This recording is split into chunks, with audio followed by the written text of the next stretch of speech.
États-Unis, celui du port d'armes, qui est inscrit quand même depuis 1787 dans la Constitution, donc personne n'était né ici, enfin je crois pas, non, 1787, non.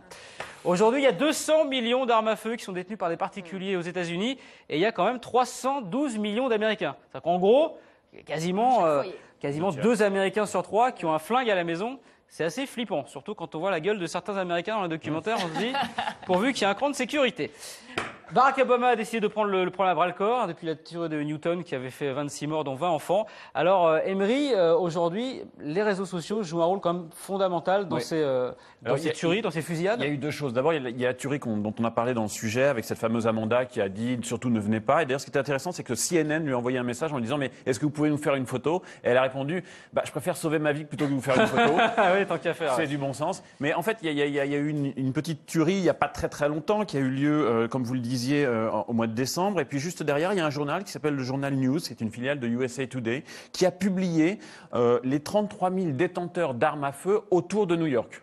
D'accord. Ça, c'était au mois de décembre. Ils ont fait une carte. Et les réseaux sociaux ont répondu. On dit, puisque vous publiez les 33 000 détenteurs, donc en gros, puisque vous balancez les 33 000 détenteurs, nous, on va faire la même chose, mais sur les journalistes de la rédaction. Et donc, ils ont publié toutes les coordonnées des journalistes de la rédaction.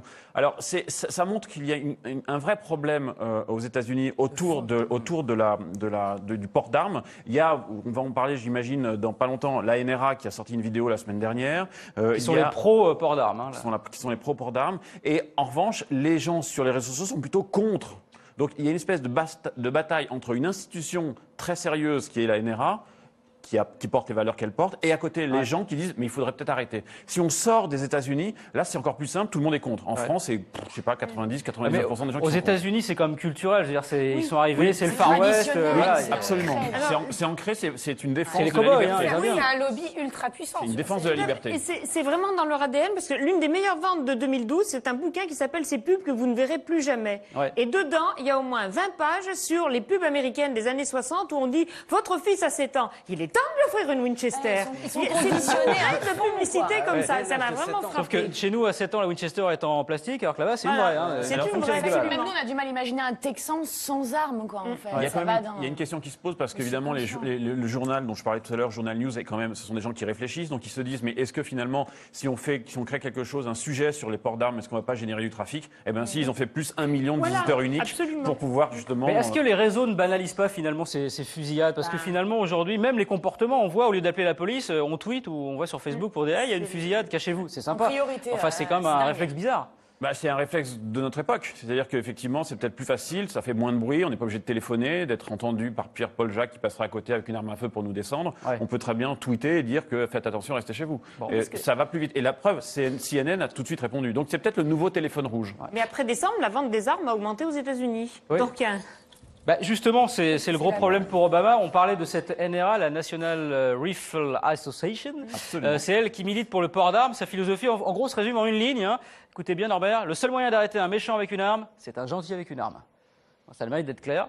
Donc c'est un lobby qui a d'énormes moyens financiers, qui en profite pour faire de la publicité à la télévision. Une pub choc d'ailleurs qui est sortie en novembre et qui prenait pour cible les enfants du président Obama. Regardez. Are the president's kids more important than yours? Then why is he skeptical about putting armed security in our schools when his kids are protected by armed guards at their school? Mr. Obama demands the wealthy pay their fair share of taxes, but he's just another elitist hypocrite when it comes to a fair share of security.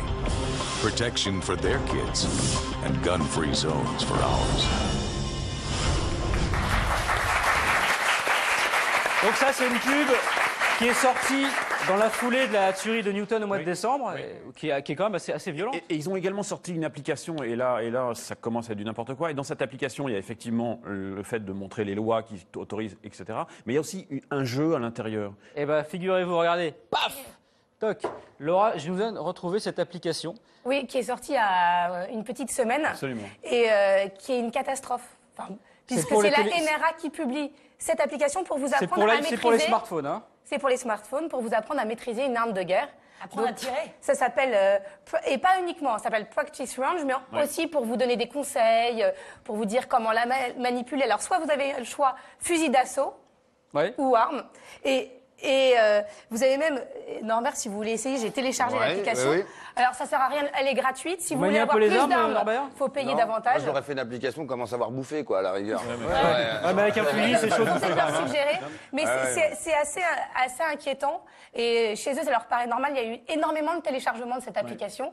Et tout le monde a réagi en disant mais il faut l'interdire. C'est le principe de n'importe quel jeu vidéo un peu violent. Oui, mais le fait comme Call of Duty, validé par le lobby des armes, c'est quand même inquiétant. C'est pas un éditeur de jeu classique. Ce qui est dingue dans cette affaire-là, c'est que la NRA, à la suite de la tuerie du mois de décembre où il y a eu ces 20 enfants tués, a dit que c'était à cause des jeux vidéo qu'il y avait des gens qui allaient tuer d'autres gens. Et ils ont fait quoi? Ils ont fait un jeu vidéo. Oui, parce que pour eux, c'est le mode d'emploi dans les conditions du réel. C'est là où ça demeure un jeu vidéo et c'est là où on commence à toucher à l'absurde. On sait bien, l'éternel débat autour des jeux vidéo, on va pas les diaboliser, et surtout pas moi, qui y joue énormément. Et tu n'as tué personne jusqu'à présent. J'ai tué personne, et il n'y a jamais eu de lien de cause à effet prouvé de toute manière. On va voir quel est le résultat du sondage, Laura, qu'on a lancé. Je voulais poser la question à Norbert. Imaginons que vous soyez américain, Norbert. Est-ce que vous, si vous aviez le droit d'avoir une arme avec le prénom, c'est peu probable déjà. Norbert. Si. Attendez. Norbert. Ah, ça le fait peut-être. If you have the right to have a gun à la maison, est-ce que vous en auriez un? Moi, j'ai peur des armes à feu. J'ai peur des armes à feu. Vous avez des enfants? Oui, mais c'est parce que tu maîtrises pas. À la rigueur, tu me donnerais un couteau, je saurais m'en servir, tu vois, si je devais me défendre. Mais une arme à feu, tu contrôles pas parce que déjà, on n'a pas l'entraînement.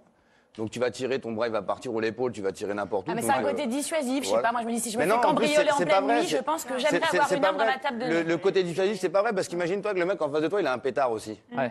Et est-ce que tu vas avoir le potentiel de tirer, le courage de tirer? quelque chose justement pour se défendre, tu vois. Je préfère un bat. Je pense honnêtement que j'en... Vous avez quoi, vous, à la maison, Elodie? Vous avez une batte de baseball? Vous avez votre mari, déjà, mais...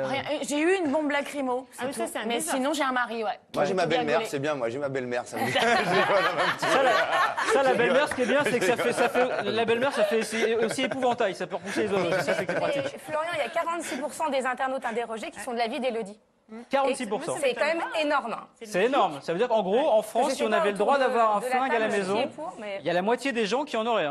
Je suis assez surpris. En tout cas, la bombe lacrymogène, je peux vous dire, moi, dans une agression que j'ai testée, le mec, il a pris mon bras, il a fait floung, et je me suis tout pris dans la figure. D'accord. Du coup, c'est lui qui vous a repoussé. Oui, mais c'est ce qui se passe tout le temps, quasiment. Élodie, aux États-Unis, évidemment, c'est un grand débat, cette question sur le port d'armes. C'est vrai qu'avec la mort malheureuse de ces enfants, forcément, ça a sensibilisé un peu plus que d'habitude.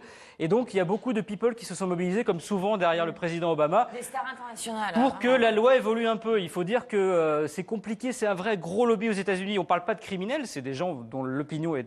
On peut avoir un port d'armes, la loi l'autorise, et ils sont très puissants, ils ont beaucoup d'argent, et souvent, quand on s'attaque à eux, c'est un peu embêtant, surtout quand il y a une campagne présidentielle pour se faire élire, ça peut peser. Il se trouve que là, Obama, il est tranquille, il pourra plus se représenter, donc là, c'est le moment éventuellement d'agir, et les people sont avec lui. Des people comme Beyoncé, qui a d'ailleurs interprété l'hymne national aux côtés d'Obama pour l'investiture. C'est vrai qu'ils sont très nombreux, Jennifer Aniston, Selena Gomez et j'en passe, et ils ont tous ensemble, en fait, participé à un clip pour persuader qu'il est nécessaire que la loi change aux États-Unis concernant le port d'armes, et c'est plutôt très bien fait, ça marche bien, ça cible bien, je trouve que c'est de la très bonne communication, et on l'a, donc peut-être que vous allez le découvrir ou le revoir, mais ça marche vraiment très très bien. Virginia Tech, Aurora, Fort Hood, Oak Creek, Newtown. Enough.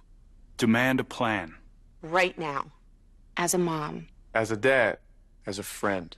As a husband. As a wife. As a human being. For the children of Sandy Hook. It's not too soon. It's too late. Now is the time. We can do better than this. It's time. It's time for our leaders to act. Demand a plan. Right now. You! Demand it! Enough. Enough. Enough.